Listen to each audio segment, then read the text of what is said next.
Bismillahirrahmanirrahim. Assalamualaikum warahmatullahi wabarakatuh.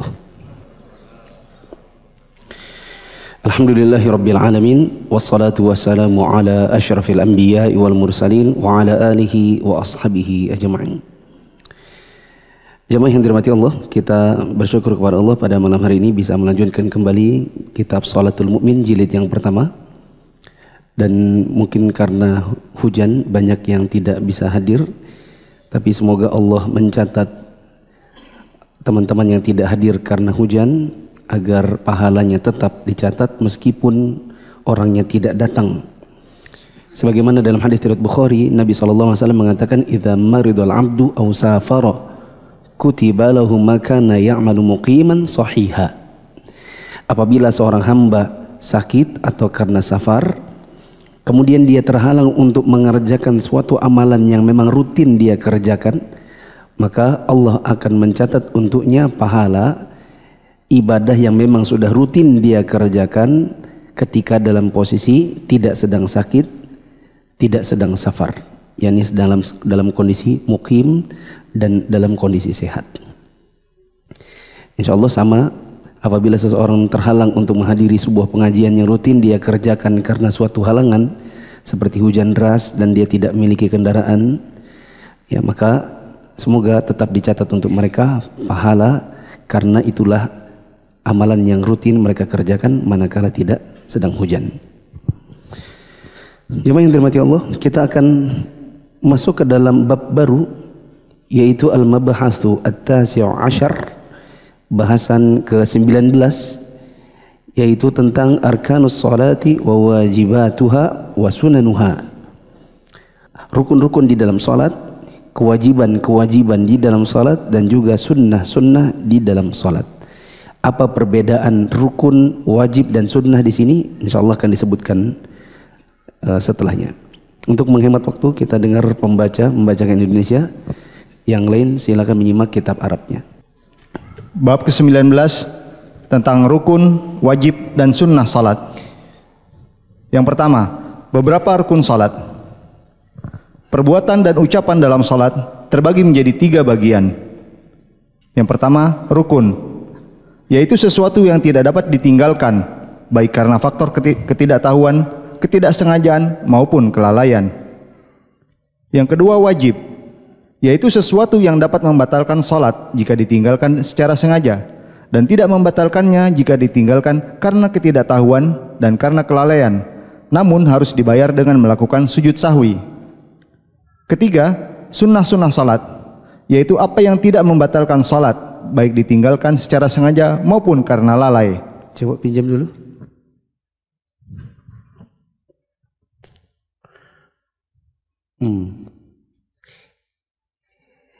Sesuatu yang dapat membatalkan salat jika ditinggalkan. Apa yang tidak membatalkan baik ditinggalkan. Di cetakan terbaru ini sudah bagus. Paragrafnya sudah dipisah, mana rukun, mana wajib, mana sunnah, dan juga terjemahannya sudah benar. Di terjemahan lama yang bukunya masih besar, siapa tahu teman-teman ada yang menyimak kajian ini dengan menggunakan buku yang besar A4 yang masih HVS 1 halaman, itu terjemahannya masih salah. Ya, tadi saya berpikir terjemahannya nanti juga salah, ternyata sudah benar. Karena kalau di buku yang lama bukan ditinggalkan tapi justru dikerjakan. Kita lihat kembali apa kata penulis. Af'al wa aqwalus shalah. Apa-apa yang dikerjakan atau diucapkan di dalam salat bisa diklasifikasikan menjadi 3 model. Pertama adalah rukun, yang kedua adalah wajib, dan yang ketiga adalah sunnah. Apa beda ketiga ini di dalam salat? Ya, perlu kita ketahui terlebih dahulu, ada sebagian ulama yang membagi bukan 3 tapi cuma 2, yaitu wajib dan sunnah, fardu dan sunnah, ya, yaitu kewajiban dan yang sunnah saja. Sedangkan di dalam buku ini dan dibagi menjadi 3, ada rukun, ada wajib, ada sunnah. Apa itu rukun? Kata penulis, wahia ma la yasqutu jahlan wala amdan wala sahwa. Yaitu sesuatu, entah dia ucapan, entah dia perbuatan, yang di dalam sholat tidak bisa ditinggalkan begitu saja. Tidak ada alasan apakah orangnya tidak tahukah, ataukah orangnya itu tidak sengajakah, atau cuma karena lupakah. Ya. Tidak diterima alasan manakala seseorang sholat tanpa rukun, maka tidak diterima sholatnya, batal.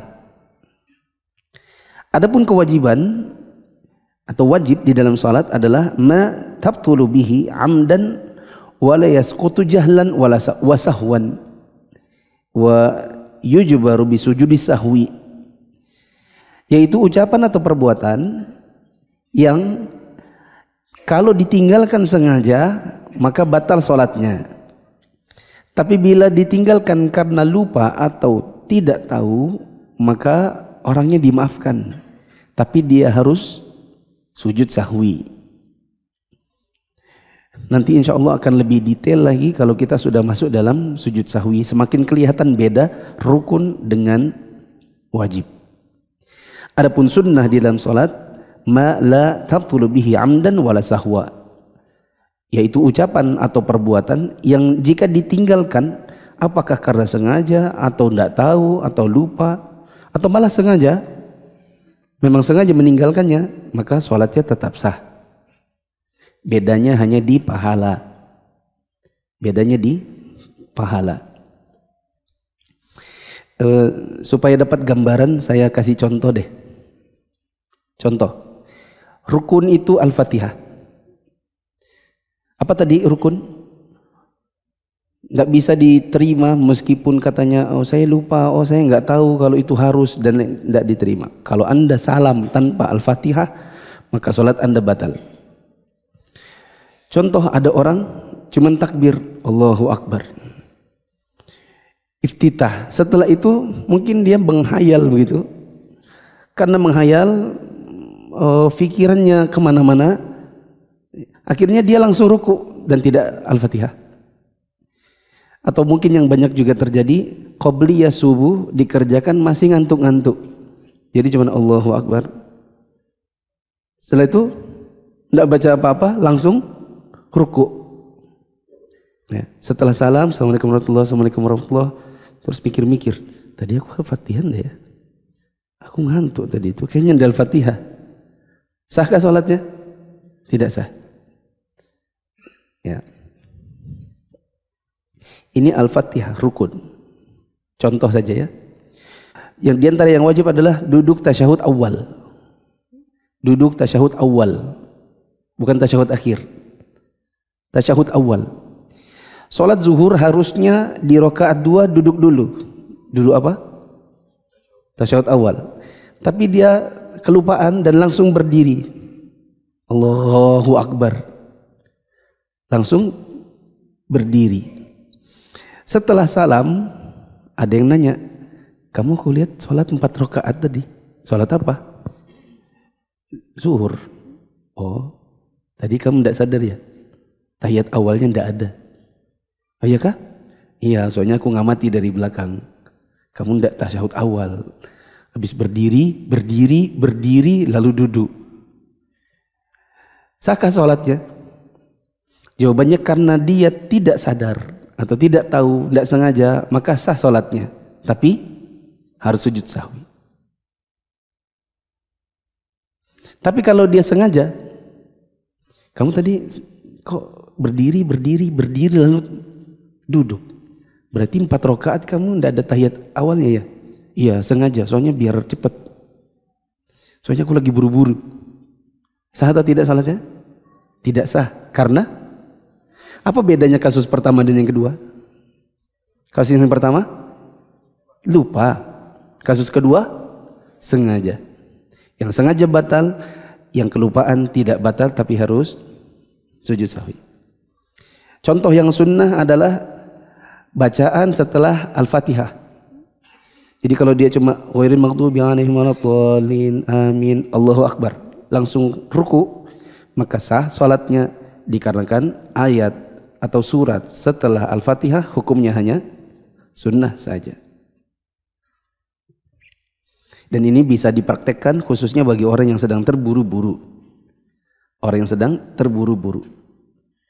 Jadi kalau dia sedang terburu-buru misalnya karena penerbangan, ini yang paling umum, atau karena ada sesuatu yang urgent, maka dia boleh untuk mencukupkan diri hanya sholat dengan rukun dan wajibnya. Sunnahnya ditinggalkan semua. Contoh sunnah adalah salam kedua. Salam pertama rukun. Minimal wajib, tapi nggak mungkin juga ada orang sholat tanpa salam. Ya, ada yang mengatakan itu wajib, ada yang mengatakan itu rukun. Yang jelas salam kedua sunnah. Jadi apabila ada orang cuma salam sekali langsung pergi, maka boleh. Ya. Misalnya dia sholat di bandara di ruang tunggu, Assalamualaikum warahmatullah. Orangnya imam makmumnya di belakang, Assalamualaikum warahmatullah.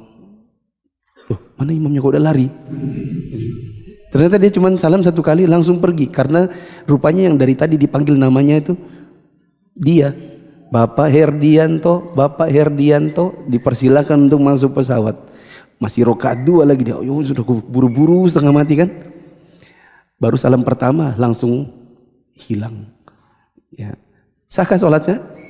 Sah, karena salam kedua hukumnya sunnah. Nanti prakteknya juga kalau ada orang salam baru satu kali, Assalamualaikum warahmatullah, terus buang angin, maka salatnya sah. Karena salam yang kedua, hukumnya cuma sunnah. Bisa dipahami? Lanjut. Menurut bahasa atau etimologi, rukun berarti sisi sesuatu yang paling kuat, yang sesuatu tidak akan dapat berdiri dan sempurna melainkan dengannya. Dinamakan dengan arkanus shalah dikarenakan kesamaannya dengan arkanul bait atau tiang-tiang rumah, yang sebuah rumah tidak akan dapat berdiri tegak tanpanya. Sedangkan menurut istilah atau terminologi, rukun berarti substansi sesuatu dan komponen yang darinya sesuatu itu tersusun dan sekaligus merupakan salah satu bagian darinya, yang sesuatu itu tidak akan pernah ada melainkan dengannya. Berikut ini akan disebutkan rukun-rukun di dalam sholat. Di antara rukun-rukun ini ada yang punya batas-batas toleransi. Satu, al-qiyamu fil fardi ma'al qudrah. Artinya? Yang artinya berdiri jika mampu. Berdiri jika mampu. Segitu aja? Berdiri jika mampu. Sudah. Siapa yang tahu dapat hadiah. Asal bukan Ustadz Harun. Ada yang kurang di situ.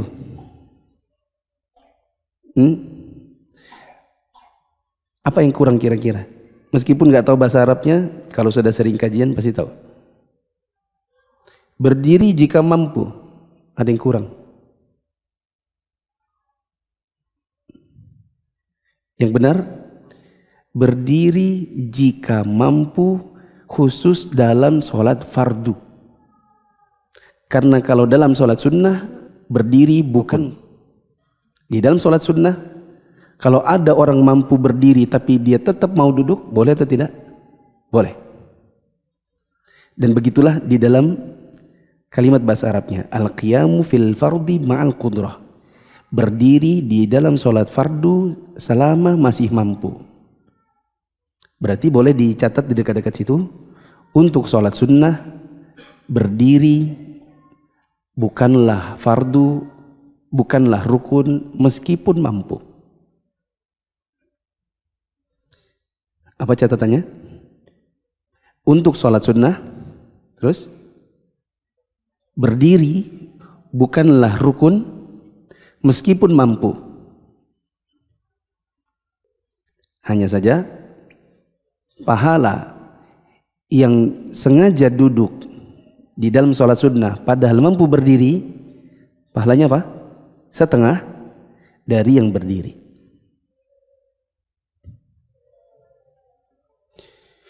Jadi kalau teman-teman misalnya lihat ada orang setelah selesai sholat zuhur, dia sholatnya duduk, padahal tadi waktu zuhur dia berdiri, boleh atau tidak? Boleh atau tidak? Boleh. Karena berdiri di dalam sholat sunnah bukanlah rukun.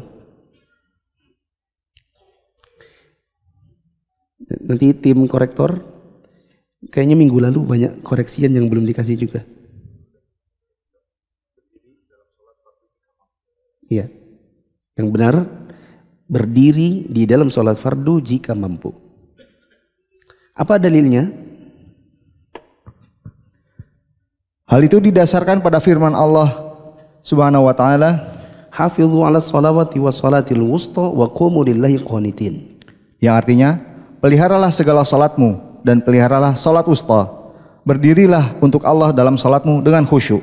Al-Baqarah ayat 238. Firman Allah, wa qumu, dan ini Allah katakan setelah hafidhu 'ala sholawat, jagalah salat, berdirilah. Ini perintah Allah yang menunjukkan bahwa di dalam sholat fardu maka wajib untuk mengerjakannya dalam keadaan berdiri jika masih mampu. Oh, tambahin catatan lagi di dekat situ. Catatannya yang kedua adalah jika mampu, berarti kalau orangnya tidak mampu maka dia boleh sholat dalam keadaan duduk. Ini batas toleransinya. Contoh, ada orang patah kakinya, ada orang lagi diopname di rumah sakit, ya, dia tidak bisa, jangankan mau berdiri, duduk saja susah, maka dia bisa sholat tanpa berdiri karena memang tidak mampu. Dalil berikutnya. Juga didasarkan pada hadis Imran bin Husain radhiyallahu anhu. Dia bercerita, aku mempunyai penyakit bawasir dan aku bertanya kepada Nabi SAW tentang salat. Maka beliau bersabda, Sholli qa'iman fa illam tastati' fa qa'idan fa illam tastati' fa 'ala janb. yang artinya, salatlah dengan berdiri. Jika kamu tidak bisa, salatlah dengan duduk. Dan jika tidak sanggup juga, salatlah dengan berbaring. Imran bin Husain punya sakit yang menghalangi dia kadang-kadang untuk sholat berdiri. Maka Nabi berkata kepadanya, sholatlah berdiri. Tapi jika tidak mampu, maka duduk. Jika tidak mampu, maka bisa berbaring. Ini menunjukkan bahwa sholat pada dasarnya haruslah berdiri jika masih mampu. Lanjut. Juga didasarkan pada hadis Malik bin Al-Huwairith radhiyallahu anhu dari Nabi SAW, Sallu kama ra'aitumuni usalli, yang artinya, salatlah kalian seperti kalian melihatku mengerjakan salat. Dan defaultnya Nabi salat itu berdiri. Nabi baru salat duduk manakala ada halangan. Seperti di hari-hari masa-masa terakhir beliau hidupnya, badannya sudah berat, beliau juga sakit, sehingga beliau ada waktunya beliau salat dalam keadaan duduk. Tapi di masa-masa beliau sehat atau di awal-awal kehidupan Nabi SAW, beliau salat dalam keadaan berdiri. Di sini dulu ada pertanyaan. Dalam masalah ini saja ada pertanyaan. Salat sunnah kan kalanya setengah set. Kalau salat wajib? Bagus pertanyaannya. Kalau untuk sholat sunnah, orangnya mampu berdiri tapi maunya duduk, pahalanya kan setengah. Betul. Lah kalau dalam sholat wajib, kalau orangnya duduk, apakah pahalanya setengah juga? Apa sama? Setengah juga atau sama? Jawabannya sama. Kenapa sama? Karena orang itu mengerjakan sesuatu yang pada dasarnya adalah rukun buat dia, beralih kepada penggantinya yang hanya duduk dikarenakan uzur. Tadi saya di awal kajian sebutkan hadisnya. Apa hadisnya? Idza maridal abdu aw safara kutiba lahu ma kana ya'malu muqiman sahiha. Apabila seorang hamba dalam posisi sakit atau dalam kondisi safar, maka dia akan dicatat pahala amal yang memang rutin dia kerjakan ketika dia masih dalam keadaan mukim atau sehat. Nah, orang biasanya berdiri tidak mampu, kemudian akhirnya dia sholat fardu dalam keadaan duduk, umumnya karena sakit. Ya, maka berdasarkan hadis tadi, pahalanya sama karena Allah catat sebagaimana waktu dia sehat. Begitu. Ada pertanyaan? Lanjut, rukun yang kedua, takbiratul ihram. Rukun yang kedua adalah membaca takbiratul ihram, Allahu Akbar. Hal itu didasarkan pada sabda Nabi SAW dalam sebuah hadis tentang seseorang yang kurang baik dalam mengerjakan salatnya. Idza kumta ila salati fakabbir. Jika kamu hendak mengerjakan salat, bacalah takbir. Juga didasarkan pada hadis Ali radhiyallahu anhu yang dimarfukannya. Kata Nabi SAW, miftahus salati at-tuhuru wa tahrimuha at-takbir wa tahliluha at-taslim. Yang artinya, kunci salat itu adalah bersuci. Yang mengharamkannya atau melarang melakukan aktivitas yang lain adalah takbir. Dan yang menghalalkannya adalah salam. Nah, dari hadis ini kita lihat Nabi SAW mengatakan kalau salat takbir dulu. Nabi juga mengatakan wa tahrimuha at-takbir. Pengharamnya adalah takbir. Artinya kita sudah dilarang makan, sudah dilarang minum, sudah dilarang berbicara ketika sudah takbir. Berarti takbir ini adalah bagian dari rukun salat yang kita memulai salat dengannya. Bagaimana kalau ada orang salat langsung ruku tapi tidak takbir? Bagaimana itu? Saking lihat, oh imamnya ruku, takutnya nanti imamnya berdiri. Karena dia pemahamannya kalau imamnya berdiri, nanti tidak bisa hitung 1 rakaat. Begitu kan? Maka dia berlari-lari, langsung ruku. Tidak, takbiratul ihram. Satu tidak. Kamera boleh ke saya. Ya kan? Jalan karena melihat imam itu dalam posisi ruku, dia langsung ruku. Yang harusnya dilakukan begini, Allahu Akbar, takbir dulu. Ini namanya takbiratul ihram. Kemudian dia boleh pilih sedekap dulu kah, kemudian ruku, atau dia boleh pilih masuk takbiratul ihram, bersedekap, takbir lagi, lalu ruku. Boleh juga masuk takbir ruku tanpa sedekap. Semuanya boleh. Yang tidak boleh masuk ruku karena tidak ada apa? Takbiratul ihram. Ya. Jadi bisa takbiratul ihram dulu yang terpenting. Mau sedekap kah lalu ruku, mau sedekap takbir lagi lalu ruku, atau takbiratul ihram langsung ruku tanpa sedekap. Yang penting apa? Yang penting takbiratul ihram. Sampai sini ada pertanyaan? Yang pertama 2 kali atau cukup sekali?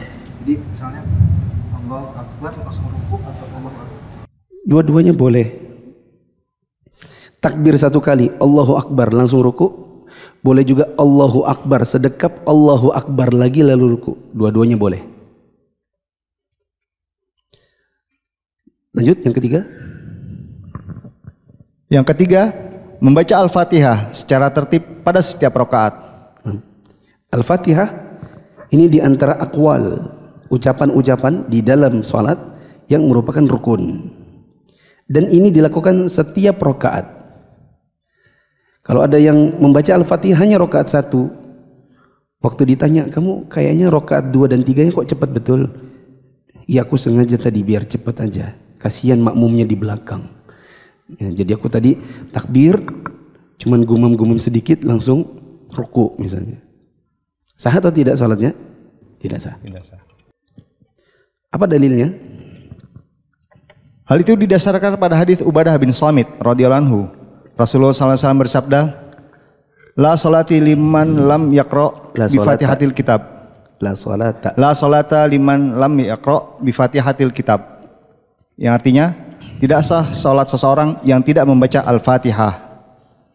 Di dalam Al-Fatihah ini terdapat 11 tasydid atau syiddah. Jika seseorang meninggalkan salah satu huruf dan tidak mengulanginya kembali, maka salatnya tidak sah. 6. Siapa yang sholat tanpa Al-Fatihah maka tidak sah sholatnya. Nanti tersisa permasalahan, boleh catat dekat situ. Dicatat di dekat nomor 3 ini. Masalah, apakah makmum juga harus Al-Fatihah? Apakah makmum juga harus Al-Fatihah? Ada ikhtilaf. Ada ikhtilaf ulama. Kalau ada ikhtilaf berarti ada yang mengatakan makmum juga harus baca Al-Fatihah. Dan ada juga yang mengatakan makmum tidak harus Al-Fatihah, cukup mendengarkan imam.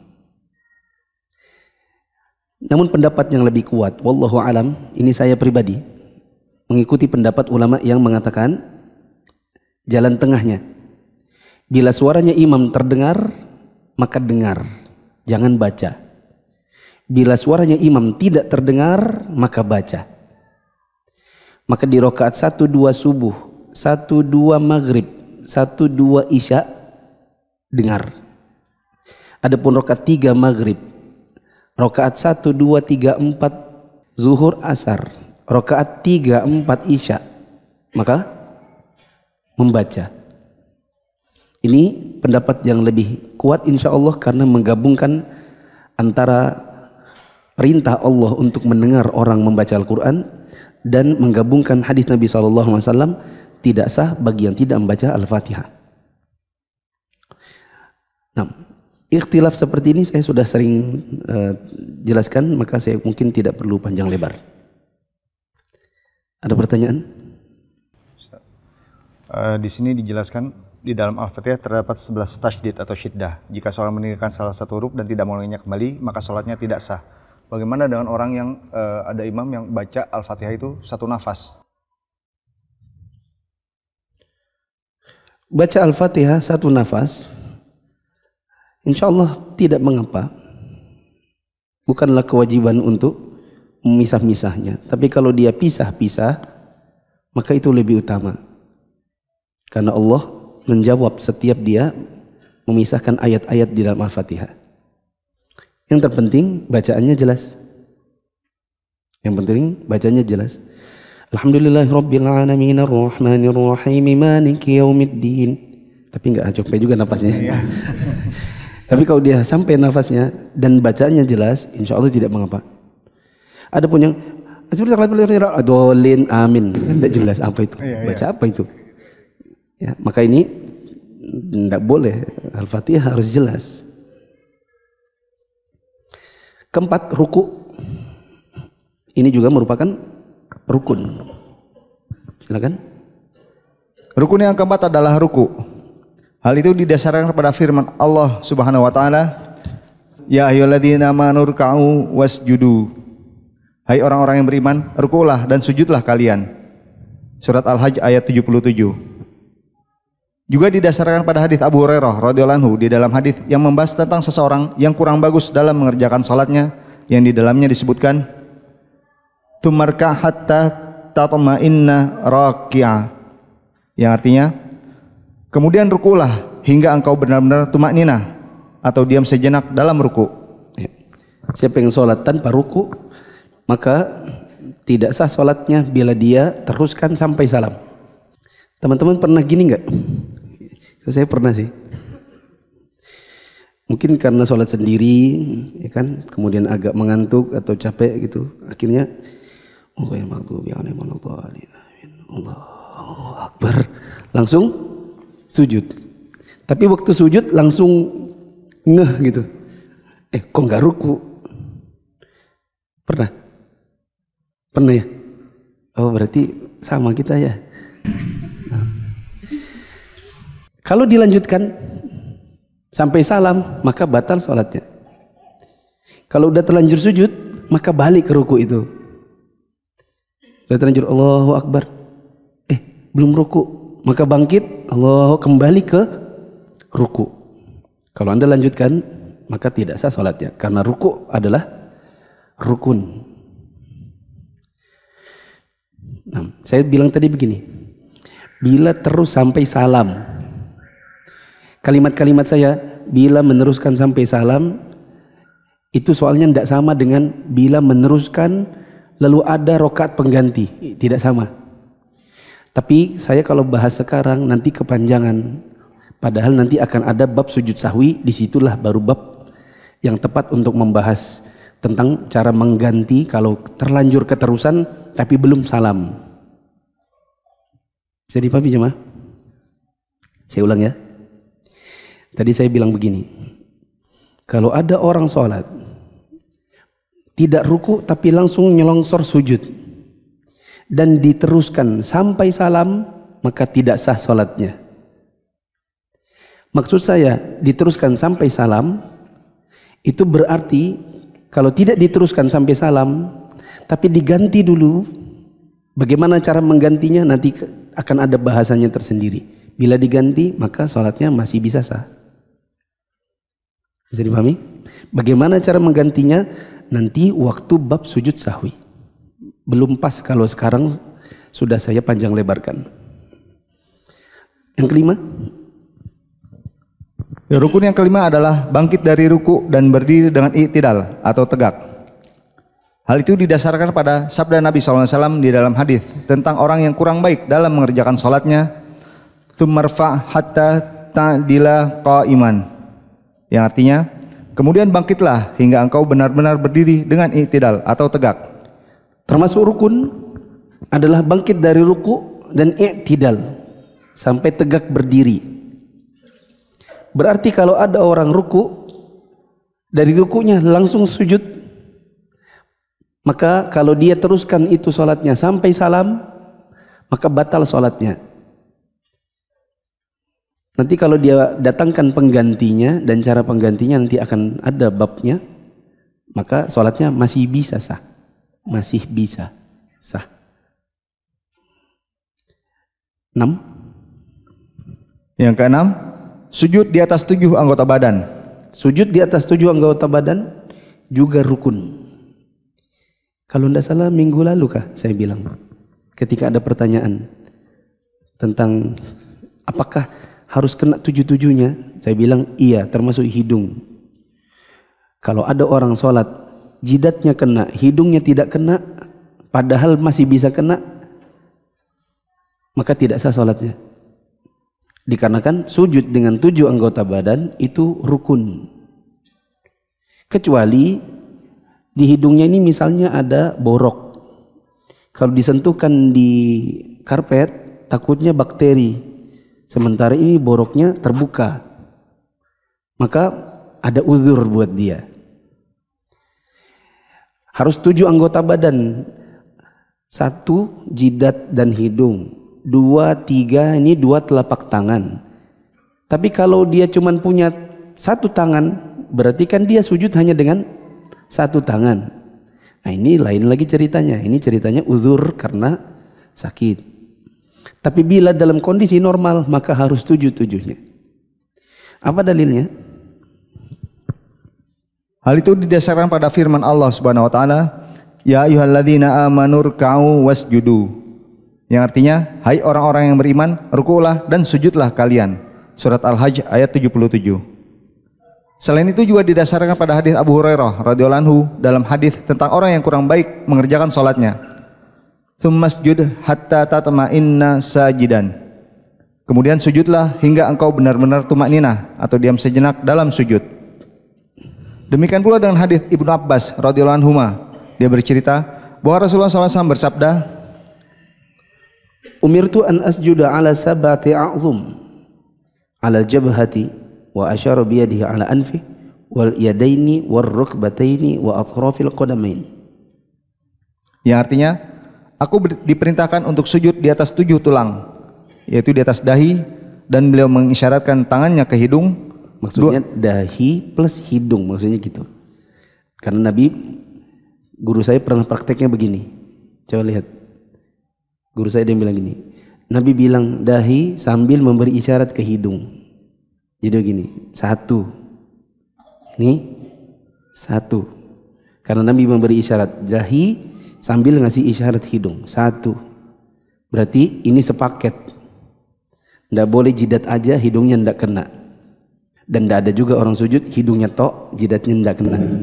Kecuali nggak punya jidat. Nah. Ini 1. Terus 2 tangan. Ini 2 dan 3. Terus 2 lutut. 4 dan 5.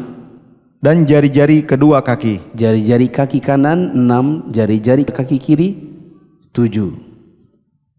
Tujuh-tujuhnya harus kena saat sujud, dikarenakan ini adalah rukun kecuali kalau ada uzur. Berarti bisa dicatat di dekat situ kata-kata kecuali ada uzur. Kecuali ada uzur. Catat juga, jika ada yang terpaksa mengangkat hidung, maka harus dikembalikan. Misalnya ada semut gigit hidungnya, ya kan? Dia anda lihat ada semut, semutnya kecil, dia anda pakai kacamata karena kacamatanya dilepas, digigit hidungnya, aduh, katanya, digaruknya. Nah, waktu menggaruk kan diangkat kan hidungnya. Nah, siapa yang terpaksa mengangkat hidungnya karena sesuatu, maka dia harus kembalikan lagi. Jadi habis digaruk kembalikan dulu. Bisa dipahami? Bisa dipahami? 7.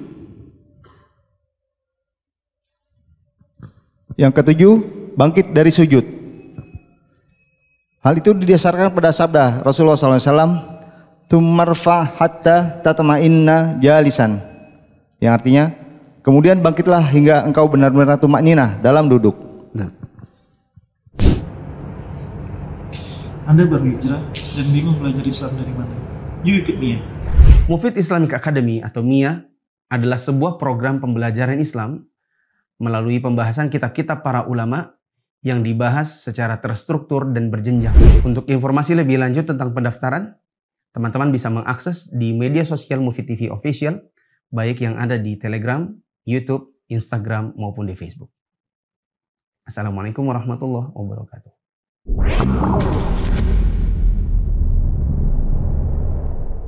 Ikut Mia, belajar agama jadi lebih menyenangkan dan bersumber dari kitab para ulama. Ingin belajar agama secara bertahap? Yuk ikut Mia, belajar secara runut dari kitab-kitab ulama. Yang ke-8. Yang ke-8, duduk di antara dua sujud. Hal itu didasarkan pada sabda Nabi SAW, "Hatta tatma'inna jalisan." Yang artinya, hingga engkau benar-benar tumaninah dalam duduk. Di antara rukun di dalam sholat adalah duduk di antara dua sujud. Dan ini secara otomatis menunjukkan kepada kita sujud juga harus 2 kali. Iya atau tidak? Bagaimana seseorang bisa duduk di antara dua sujud kalau dia sujudnya cuma 1 kali? Berarti sujud juga kedua-duanya rukun. Jadi kalau ada orang baru sujud 1 kali, ya karena lupaan, melayang konsentrasinya, maka dia harus datangkan sujud yang kedua meskipun sudah terlanjur berdiri. Begitu. Ke-9. Yang ke-9, tumakninah dalam mengerjakan semua rukun salat. Ya. Coba teman-teman coba diucapkan. Tumakninah. Tumakninah. Coba lihat di situ nulisnya kayak apa?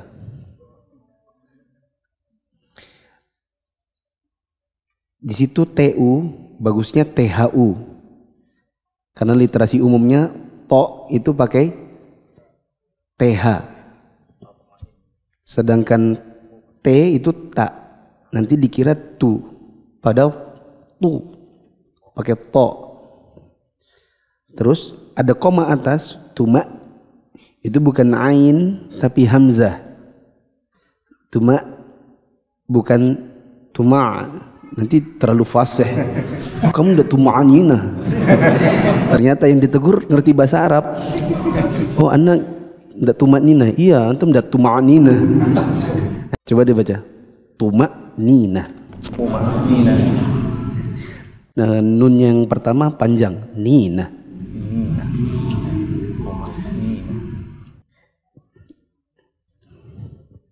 Gini, saya sharing sedikit ya. Kadang saya senang, tentu setiap ustadz senang kalau ikhwan-ikhwan itu yang belajar itu mencoba untuk mempraktekkan istilah-istilah syar'i dalam percakapannya. Makanya kita kalau ngomong kan ana antum kan itu usaha untuk mempraktekkan bahasa Arab. Jazakallahu khairan, jazakillahu khairan. ya kan? Cuma kadang-kadang ada sebagian istilah yang sebagian ikhwah mungkin karena tidak melihat teks Arabnya seperti apa, atau memang terbiasa terlalu fasih sehingga kadang di sebagian kata itu berlebihan. Seperti ini, tuma'nina. Ada lagi takbiratul ihram, takbiratul ihram pakai kaf dibaca pakai kha. Takbiratul ihram. Ihram pakai ha dibaca pakai kha juga, takbiratul ihram. Ya, sehingga kita butuh ya untuk membiasakan membaca dengan istilah yang benar. Tuma'ninah bukan tuma'ninah. Pakai to bukan pakai ta. Nanti tim korektor dikasih catatan. Ya, pakai ha dia. Lanjut.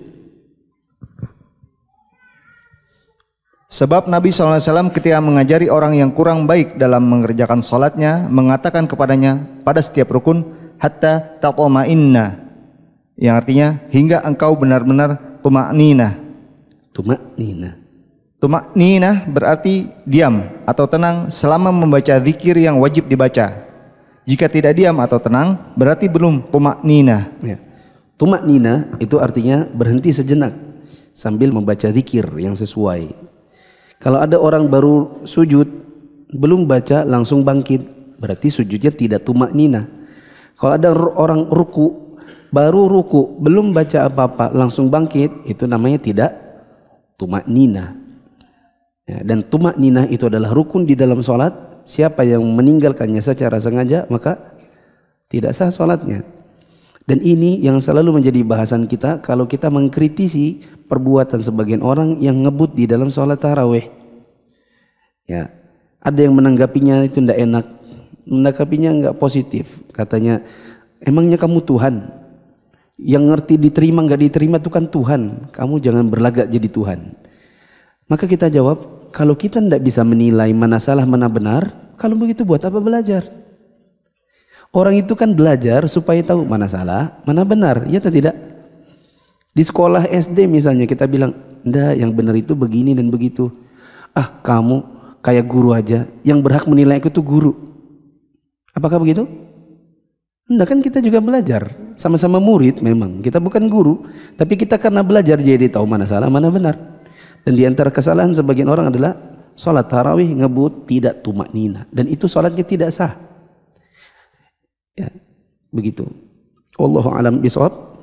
Sudah sampai 9. Insya Allah kita akan lanjutkan pada pertemuan yang akan datang. Ada pertanyaan? Begini Tad, pada saat imam sholat yang tidak terdengar, terus baca Al-Fatihahnya terlalu cepat, sementara kita baru dapat separuh, itu gimana? Imam bacaannya cepat, kita baru baca sedikit dari Al-Fatihah. Imam ruku, kita ruku. Imam ruku, kita ruku, dan jangan dilanjutkan Al-Fatihahnya. Apalagi kalau masih terlalu panjang. Imam sudah waladhdallin amin, kemudian dia ruku misalnya, kita baru alhamdulillahirabbil alamin, maka kita juga ikut ruku. Kecuali kalau bacanya terdengar, maka tidak bisa kita bilang, oh, ini bacanya terlalu cepat. Enggak, bacanya terdengar. Mungkin itu yang antum maksud di bacaan yang Al-Fatihahnya nggak terdengar. Kalau kita masuk Ustaz, imam sudah masuk di bacaan setelah Al-Fatihah. Sementara yang kita dengar, apakah itu sudah masuk? Iya, tidak apa-apa. Bacaan imam sudah mencukupi untuk makmum. Bacaan imam mencukupi untuk bacaan makmum. Bila imam sudah sampai ihdinas siratal mustaqim, kita baru takbir, kewajiban kita mendengarkan. Karena suaranya terdengar. Tapi apa itu cukup? Cukup. Jangankan dapat Al-Fatihah setengah. Imam lagi ruku, kita sempat ruku sama-sama, dia bangkit, kita bangkit sama-sama, itu saja sudah terhitung 1 rakaat. Apalagi cuma dapat Al-Fatihah setengah. Tidak dapat sama sekali saja, tapi dapat ruku sama-sama, itu terhitung 1 rakaat.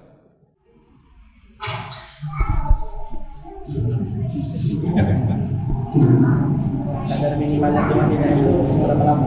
Sampai dia membaca kadar minimal bacaannya. Misalnya subhanarabbil a'la, itu kan wajib di dalam sholat. Tapi kan meniga kalikannya subhanarabbil a'la, subhanarabbil a'la, subhanarabbil a'la, itu kan sunnah saja. Wajibnya sampai 1. Maka cukup tumanina itu sampai dia subhanarabbil a'la, kemudian bangkit. Jangan belum baca apa-apa sudah bangkit.